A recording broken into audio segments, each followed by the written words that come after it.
Assalamualaikum dan salam sejahtera. Saya Muhammad Nazmir bin Samir dari PJJ Kota Kinabalu, nomor metrik 2765531. Baiklah, pada hari ini saya akan membentangkan mengenai dengan tugasan kumpulan kami dalam subjek ekonomi pengurusan awam, yang mana topik kami pilih dalam subjek ini ialah sistem ekonomi. Tajuk di bawah topik ini adalah perkembangan dan sejarah ekonomi dunia. Seperti yang kita tahu, ekonomi boleh ditakrifkan ataupun dirujuk kepada ilmu sosial yang mempelajari aktiviti ataupun kegiatan manusia yang berkembang dengan produktiviti yang berkembang dan berhubung dengan produktiviti, pengeluaran, pengedaran barang dagangan dalam sesuatu perniagaan. Sistem ekonomi juga boleh ditakrifkan sebagai cara untuk mengatur ataupun mengorganisasi segala kegiatan ekonomi di dalam masyarakat sesebuah negara. Seperti yang kita tahu juga, setiap negara mempunyai sistem ekonomi yang berbeza, yang juga dipengaruhi oleh beberapa faktor. Antaranya ialah ideologi, bangsa, sifat dan jati diri bangsa, budaya, dan struktur ekonomi. Salam sejahtera, saya Miguel bin Kiansan daripada PJJ Kota Kinabalu, nomor metrik 2765519. Pada hari ini saya akan membentangkan tentang perkembangan sistem ekonomi yang ada di dunia. Oke, pertama kita akan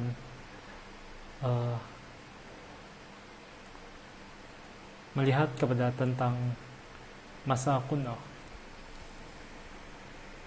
Kegiatan ekonomi kala itu tertumpu pada produk-produk pertanian, di mana pada masa kuno kegiatan ekonomi ialah hanya tertumpu kepada produk pertanian. Semasa masa kuno, masyarakat telah berjaya membina alat penimbang untuk menimbang berat logam seperti emas, perak, dan tembaga. Seterusnya, sistem ekonomi pada masa kuno ialah sistem ekonomi batu, di mana sistem ini berkonsepkan tukar barang. Masyarakat Sumeria mulai menjadikan mata wang sebagai sistem ekonomi untuk skala yang besar, di mana pada penghujung masa kuno masyarakat Sumeria mulai menggunakan mata wang. Oke, seterusnya kita pergi kepada abad pertengahan, di mana muncul bidang penjelajahan untuk memperkembangkan wilayah kekuasaan. Semasa abad pertengahan, sistem ekonomi juga telah mewujudkan satu pasar saham pertama di dunia, yaitu berada di Antwerpen. Dan pada masa abad pertengahan, sistem mata wang digunakan dalam bentuk koin logam. Kita teruskan kepada revolusi industri. Perubahan besar pada bidang pertanian, perkilangan, pengangkutan, dan pelabuhan. Semasa revolusi industri ini, pahaman kapitalisme yang lebih bebas muncul telah menggantikan pahaman merkantilisme. Scottman memperkenalkan teori bahwa harga sebuah produk tercipta hasil dari tarikan antara pembekal dan permintaan serta pembagian tenaga kerja. Oke, kita teruskan kepada pasca Perang Dunia.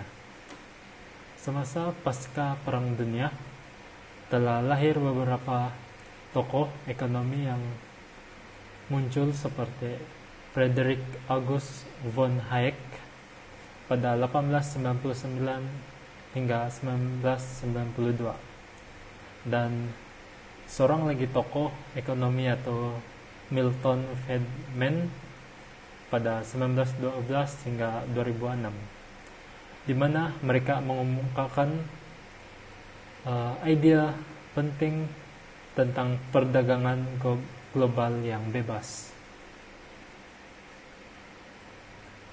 Seorang lagi tokoh ekonomi atau Keynes percaya bahwa pemerintah dapat menyelesaikan masalah ekonomi dan mempercepatkan pertumbuhan dengan memanipulasi permintaan agregat.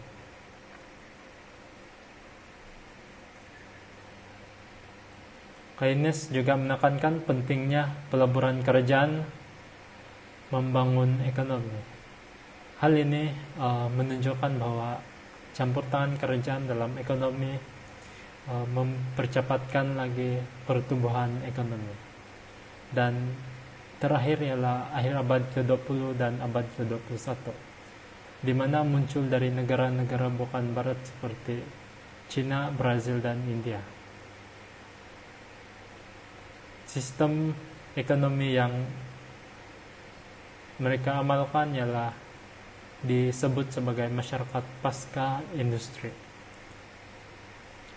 Dan setelah internet berleluasa, penggunaan media komunikasi massa juga mempengaruhi perkembangan ekonomi.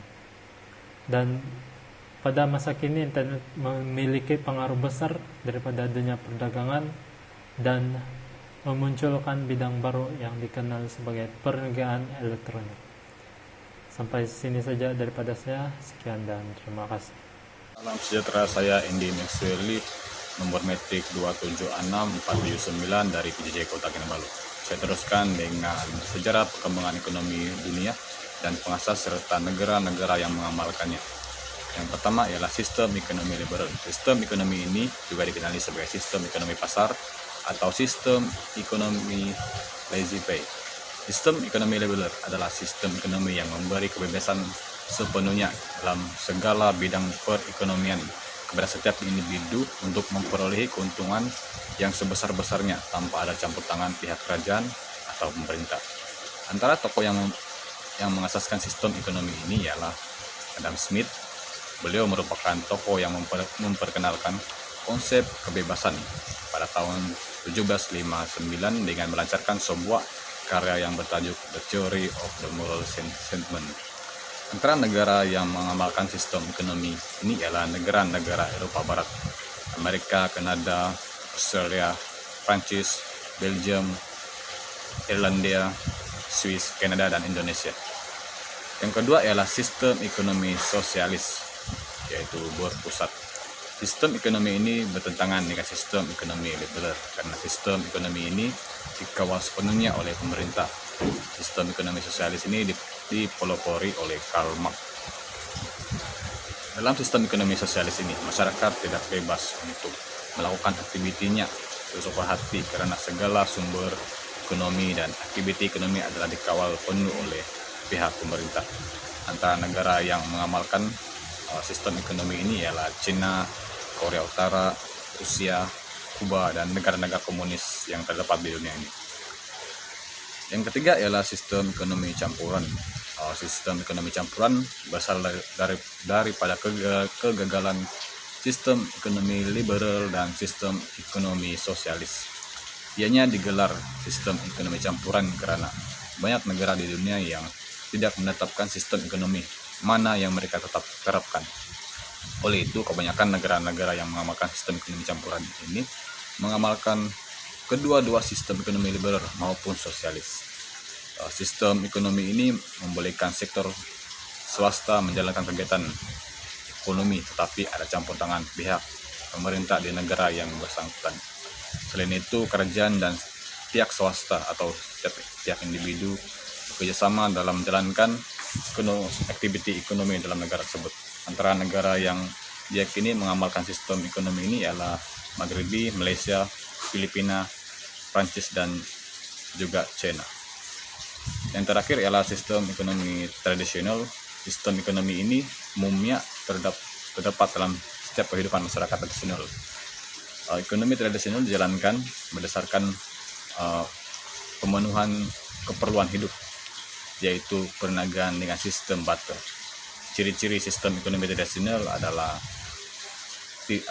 produktivitinya rendah, teknologinya pun rendah, tidak ada motivasi, untuk mengembangkan aset dan kesukaran mengalami perubahan. Pada masa ini mungkin sukar untuk kita mencari kawasan yang masih mengamalkan sistem ekonomi tradisional ini, karena kebanyakannya telah berpindah dalam sistem ekonomi liberal ataupun sosialis.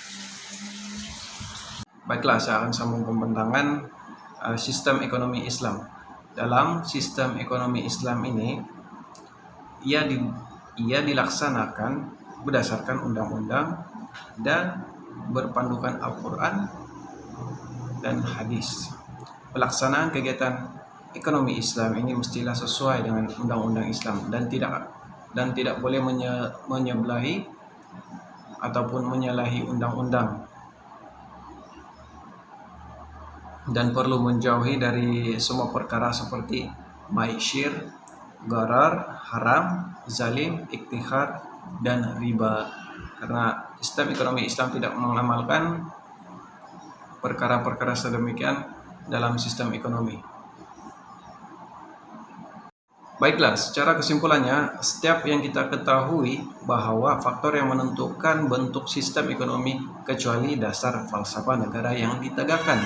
Berdasarkan penjelasan di atas, ini menunjukkan bahwa sistem ekonomi sosialis adalah merujuk kepada sistem ekonomi di mana pemerintah mempunyai peranan yang sangat besar dalam menguruskan roda ekonomi dari hulu ke hilir di dalam rantaian ekonomi masyarakat setempat.